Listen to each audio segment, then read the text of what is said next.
Here was one. Jamie Douglas had wrote, and she must have just mistyped this, but she says, my 17-year-old daughter has CRPS, Yep. as well as other issues, including seizures. What advice would you now give your 17-year-old self? And I think what she means by that is, like, what advice would you give to someone who's like 17 years old and in your situation? Yeah. Find an outlet.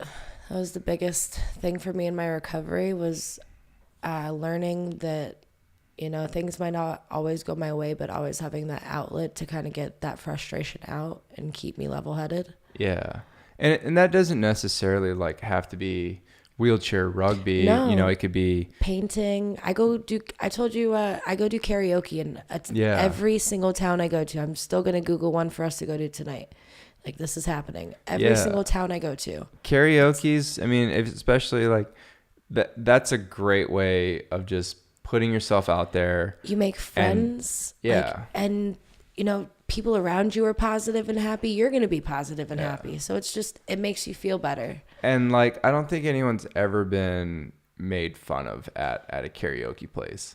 Like, you might get up there and sing terrible, but who gives a shit? Like, you're it's karaoke. Yeah, you're still out and you're still enjoying yourself, and all that really matters is like you're having fun. Yeah, everybody's drunk there, so why not? But there's other ways. You can obviously get into like dancing. You can go paint. Find what I did for the first couple years. It wasn't like my only outlet because I got into rugby pretty early, but one of the things that I like to do with my brother was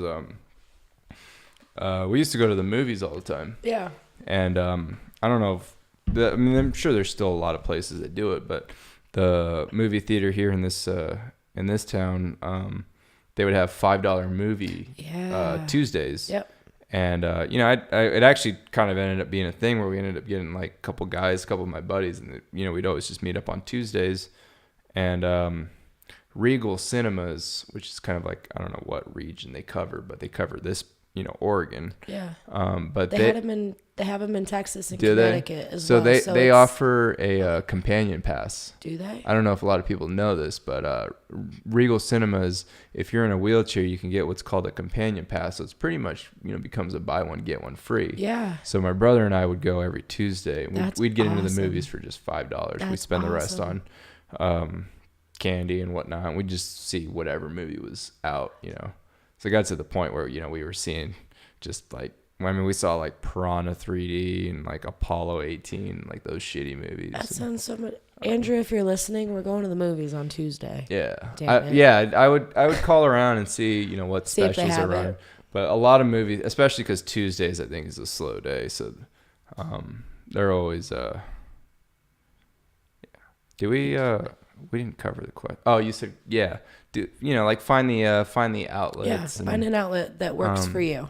I think also like, I don't know if this applies for 17-year-olds, but also, for anyone else out there, it's just like finding a network. Like, don't be afraid. Of positive people. Yeah, don't be afraid to make, crippled friends. Yeah. Because I know for the longest time, a lot of guys are like, oh, why would I go play wheelchair rugby? Like, why do I want to hang around a bunch of disabled guys?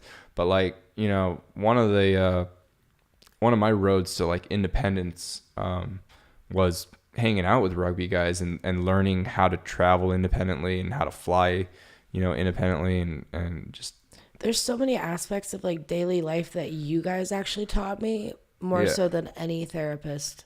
Yeah. Well, you think about, the years of experience. Like cripple time that we all have, it's going to exceed any amount of learning. Yeah. A doctor would have to be practicing for, 40, 50 years from a chair. Yeah.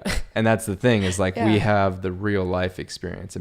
Through rugby, I learned how to like, cath into a toilet. So I didn't have to carry around a bottle anymore. I learned how to hold a fork. So I didn't have to carry around the stupid foam at the cuff with the Velcro. Like, I thought that was your favorite.